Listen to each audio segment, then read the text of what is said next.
తాకట్టులో ఉన్న బంగారాన్ని విడిపించి ఆ రోజున్న మార్కెట్ ధర కట్టి మిగిలిన డబ్బును మీకు అందిస్తుంది కొమ్మూరి గోల్డ్. హలో ఎవ్రీవన్, నా పేరు doctor Yashwi Budjarla, consultant doctor ఫిడికస్ హోమియోపతి. ఈరోజు మనం తెలుసుకునే టాపిక్ వచ్చేసి ఎండోమెట్రియోసిస్ అంటాం. అసలు ఎండోమెట్రియోసిస్ అంటే ఏంటి, ఎందుకు వస్తుంది, దీనికి ఎన్ని టైప్స్గా ఉంటాయి, అదేవిధంగా దీనికి తగ్గట్టు ఎలాంటి ట్రీట్మెంట్ తీసుకోవాలో మనం కంప్లీట్గా తెలుసుకుందాం. ఎండోమెట్రియం అంటే గర్భాశయం లోపల పొరని ఎండోమెట్రియం అంటుంటాం. అంటే ఇది యూట్రస్ అనమాట. యూట్రస్ 3 పార్ట్స్ ఉంటాయి, అంటే 3 లేయర్స్గా ఫామ్ ఉంటాయి. బయట లేయర్ వచ్చేసి పెరిమెట్రియం అంటాము, ఈ మిడిల్ లేయర్ మయోమెట్రియం అంటాము, ఈ లోపల ఉన్న పొరని మనం ఎండోమెట్రియం అని కామన్గా అంటుంటాం. ఈ ఎండోమెట్రియం ఎందుకు ఇంత ఇంపార్టెన్స్ ఇవ్వాలంటే, ఈ ఎండోమెట్రియం ఎవ్రీ మంత్ అనేది గ్రో అవుతూ ఉంటుంది, అంటే సైజ్ పెరుగుతూ ఉంటుంది. ఈ గ్రో అయింది ప్రెగ్నెన్సీ కోసం, అంటే ప్రిపేర్ చేస్తుంది యూట్రస్ని ప్రెగ్నెన్సీని హోల్డ్ చేసుకోవడానికి, బేబీని క్యారీ చేయడానికి ప్రిపేర్ అవుతుంది అనమాట. ఇన్ కేస్ ప్రెగ్నెన్సీ రాకపోతే గర్భాశయం లోపల పడే ఎండోమెట్రియం అనేది ఊడిపోయి పీరియడ్స్ లాగా బయటకు వచ్చేస్తూ ఉంటుంది. ఇది ఎవ్రీ మంత్ న్యాచురల్గా జరిగే ప్రాసెస్ అనమాట. బట్ కొంతమందిలో ఎలా ఉంటుందంటే, ఈ గర్భాశయం లోపల పొర అనేది గర్భాశయం లోపల కాకుండా ఇతర ఆర్గాన్స్ లో కూడా గ్రో అవుతూ ఉంటుంది. అంటే అండాశయంలో కానివ్వండి, ట్యూబ్స్ లో కానివ్వండి, అంటే గర్భాశయం బయట కానివ్వండి, లేదంటే ఇతర ఆర్గాన్స్ లో కానివ్వండి, లేదంటే పెల్విక్ ఆర్గాన్స్ ఎక్కడైనా కూడా ఇది గ్రో అవుతుంటుంది అనమాట.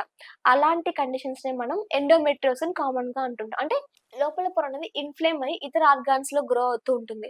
సాధారణంగా ఒకవేళ గర్భాశయం లోపల పొర అనేది బ్లీడింగ్ అయింది అనుకోండి, పీరియడ్స్ ద్వారా బ్లడ్ బయటకు వచ్చేస్తూ ఉంటుంది. బట్ కొన్ని కండిషన్స్ లో ఈ లోపల పొర బయట పెరిగినప్పుడు, లేదా సపోజ్ లైక్ ఓవరీస్ కానివ్వండి, లేదంటే ఫెలోపియన్ ట్యూబ్స్ లో కానీ ఇలాంటి చోట ఇది పెరిగినట్టయితే, ఇది కూడా సేమ్ ఎవ్రీ మంత్ లోపల ఎండోమెట్రియం లాగానే ఆ టిష్యూ కూడా బయటికి హార్మోన్స్ కి రియాక్ట్ అవుతూ గ్రో అవుతూ ఉంటుంది. సో ప్రెగ్నెన్సీ రాకపోతే ఏమవుతుంది, ఇది షెడ్ ఆఫ్ అయిపోతూ ఉంటుంది. ఇదే విధంగానే ఆ ఆర్గాన్స్ పైన టిష్యూ కూడా షెడ్ ఆఫ్ అయ్యి బ్లీడింగ్ అనేది కామన్ గా కనిపిస్తూ ఉంటుంది. బట్ ఎందుకు పెయిన్ఫుల్ గా మారుతుందంటే, ఇది హార్మోన్ కి రెస్పాండ్ అయ్యేటప్పుడు గ్రో అయ్యే స్టేజ్ లో పెయిన్ రావడం కానీ, లేదంటే బ్లీడింగ్ అయినప్పుడు ఆ బ్లడ్ బయట రావడానికి ఎలాంటి పాసిబుల్ వే లేదనమాట. సో బ్లడ్ అక్కడే ఉండిపోవడం వల్ల వాళ్ళకి సివియర్ పెయిన్ఫుల్ గా కనిపిస్తూ ఉంటుంది.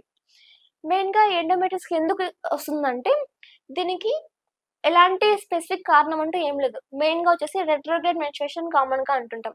ఈ రెట్రోగ్రేడ్ మెన్స్ట్రుయేషన్ ఏంటంటే, సాధారణంగానే పీరియడ్ టైమ్‌లో బ్లడ్ అనేది ఒక అమౌంట్ ఆఫ్ టిష్యూ, ఈ ఎండోమెట్రియం టిష్యూ అనేది ట్యూబ్స్ ద్వారా పాస్ అయ్యి లేదంటే ఇతర ఆర్గాన్స్‌కి స్ప్రెడ్ అయిపోతూ ఉంటుంది. ఇది ఒక నేచురల్ వేగానే స్ప్రెడ్ అయిపోతూ ఉంటుంది. సో ఇలా వెళ్ళినప్పుడు ఆ టిష్యూ హార్మోన్స్‌కి రియాక్ట్ అయ్యి అక్కడ ఎక్కువగా పెరిగినట్టయితే దాని ద్వారా వాళ్ళకి ఎండోమెట్రియోసిస్ అని కామన్‌గా వస్తుంటుందన్నమాట. బట్ కొన్ని కండిషన్స్‌లో ఎలా ఉంటుందంటే, లైక్ ఏదో సర్జరీస్ జరిగినప్పుడు, అంటే సిజేరియన్ డెలివరీ జరిగినప్పుడు వాళ్ళకి ఎలా ఉంటుంది, ఆ స్కార్ టిష్యూని క్లోజ్ చేసేటప్పుడు కొంత పార్ట్ ఆఫ్ ఎండోమెట్రియం టిష్యూ అనేది ఆ స్కార్‌కి అది అతుక్కొని ఉంటుందన్నమాట. దాన్ని మనం స్కార్ ఎండోమెట్రియోసిస్ అని కామన్‌గా అంటుంటాం.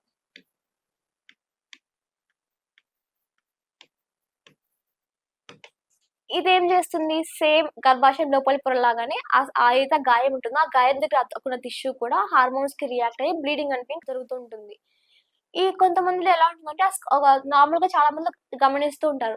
సిజేరియన్ డెలివరీ తర్వాత, అంటే ఏదైనా గర్భాశయం ఆపరేషన్ జరిగిన తర్వాత వాళ్ళకి ఆ స్కార్ నుంచి బ్లీడింగ్ ఎవ్రీ మంత్ బ్లీడింగ్ అనేది బ్లడ్ అనేది కారుతూ ఉంటుంది. అది మెయిన్‌గా ఎందుకంటే ఎండోమెట్రియోసిస్ ద్వారానే. వాళ్ళకి ఆ టైంలో ఏంటంటే పీరియడ్ టైమ్ చాలా పెయిన్‌ఫుల్‌గా రావడం, అంటే పీరియడ్ సైకిల్స్ అనేటివి ఇర్రెగ్యులర్‌గా మారిపోవడం, అంటే నార్మల్ పీరియడ్స్ కన్నా కూడా పీరియడ్ సైకిల్ లెంత్ మారిపోవడం, లేదంటే డ్యూరేషన్ ఆఫ్ బ్లీడింగ్ మారిపోవడం, ఇవన్నీ కామన్‌గా కనిపిస్తూ ఉంటాయి. మెయిన్‌గా ఎండోమెట్రియోసిస్ ఉన్న వారిలో ఆ పెయిన్స్ అనేటివి సివియర్ ఫార్మ్‌లో కనిపిస్తూ ఉంటాయి. లైక్ పీరియడ్స్ స్టార్ట్ అయ్యే ముందు కానివ్వండి, అంటే పీరియడ్స్ ఉన్న కంప్లీట్ త్రూఅవుట్ ద మంత్ కూడా వాళ్ళకి పెయిన్‌ఫుల్‌గా మారిపోతూ ఉంటుంది. ఇంకా పెయిన్స్ అనేటివి చాలా భరించలేకుండా కిందకి లాగినట్లు, అంటే డ్రాగింగ్ పెయిన్స్ అనేటివి కామన్‌గా కనిపిస్తూ ఉంటాయి. మరికొంతమందిలో ఆ బ్లీడింగ్ అనేది స్కార్ నుంచి బయటికి మూవ్ అవుతూ ఉంటుంది. సో ఇలాంటి కండిషన్స్‌లో చాలా మంది ఏం చేస్తుంటారు, హార్మోన్ టాబ్లెట్స్ యూజ్ చేస్తుంటారు. ఎందుకంటే హార్మోన్స్ టాబ్లెట్స్ యూజ్ చేస్తే ఆ గ్రోత్‌ని స్టాప్ చేయొచ్చేమో అనుకుని చాలా మంది హార్మోన్ టాబ్లెట్స్ యూజ్ చేస్తుంటారు.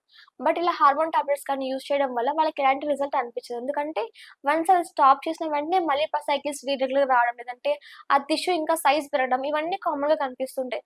మరి కొంతమంది ఏమనుకుంటారు, ఎండోమెట్రియోసిస్ రాగానే వెంటనే సర్జరీ చేయించుకోవాలని కామన్‌గా వెళ్తుంటారు.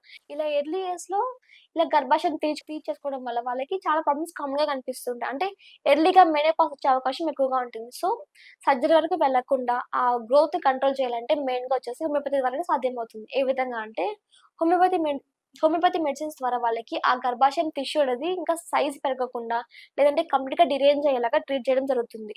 మెయిన్‌గా ఆ టిష్యూ ఉన్న లొకేషన్‌ని, ఇంకా అదున్న సైజ్‌ని బట్టి ట్రీట్మెంట్ అనేది డిపెండ్ అవుతూ ఉంటుందనుకోండి. ఒకవేళ స్మాల్ సైజ్‌లో ఉందనుకోండి, వాళ్ళకి ఆ స్మాల్ సైజ్‌లో ఉన్నది ఫర్దర్‌గా బ్లీడింగ్ అవ్వకుండా, పెయిన్స్ తగ్గేలాగా, పీరియడ్ సైకిల్స్ రెగ్యులర్‌గా వచ్చేలాగా, ఆ పీరియడ్ టైమ్‌లో పెయిన్స్ అనేటివి సివియర్ ఫామ్‌లోకి వెళ్ళకుండా లేదంటే ఆ పెయిన్స్ కంప్లీట్‌గా తగ్గేలాగా ట్రీట్ చేయడం జరుగుతుంది.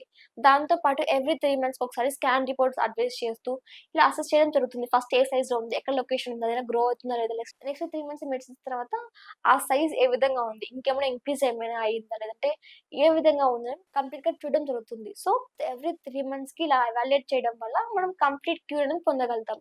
మెయిన్‌గా హోమియోపతి అనేది ఎలా ఇస్తామంటే మెడిసిన్స్ అనేటివి వాళ్ళకి ఒక కాన్స్టిట్యూషన్ బేస్ చేసుకొని ఇస్తామనమాట. అంటే వాళ్ళకి ఫిజికల్ స్టేట్, మెంటల్ స్టేట్ ఇంకా వాళ్ళకున్న పెయిన్ సివియారిటీ, పెయిన్ నేచర్ అందరిలో ఎండోమెట్రియోసిస్ ఉన్న ప్రతి ఒక్కరిలో పెయిన్స్ అనేటివి డిఫరెంట్‌గా వారీ అవుతూ ఉంటాయి. కొంతమందిలో క్రాంపింగ్ పెయిన్ ఉంటుంది. కొంతమందిలో డ్రాగింగ్ పెయిన్ ఉంటుంది. కొంతమంది స్టిచింగ్ టైప్ ఆఫ్ పెయిన్ ఉంటుంది. ఇలా పెయిన్ నేచర్‌ని, ఆ పీరియడ్ సైకిల్స్‌ని, వాళ్ళ బ్లీడింగ్‌ని ఇవన్నీ కన్సిడర్ చేసి మెడిసిన్స్ ఇవ్వడం జరుగుతుంది. దీని ద్వారా వాళ్ళకి కరెక్ట్ టైంలో సర్జరీ వరకు వెళ్ళకుండా సేఫ్‌గా, న్యాచురల్‌గానే ఈ ఎండోమెట్రియోసిస్ ప్రాబ్లమ్ నుంచి కంప్లీట్‌గా బయటపడడం జరుగుతుంది. సో, మీరు కానీ, మీకు తెలిసిన వాళ్ళు ఎవరైనా కానీ ఎండోమెట్రిస్‌తో బాధపడుతున్నట్టయితే నిర్లక్ష్యం చేయకండి. వెంటనే ఫిడికా సెంటర్‌ని సంప్రదించండి.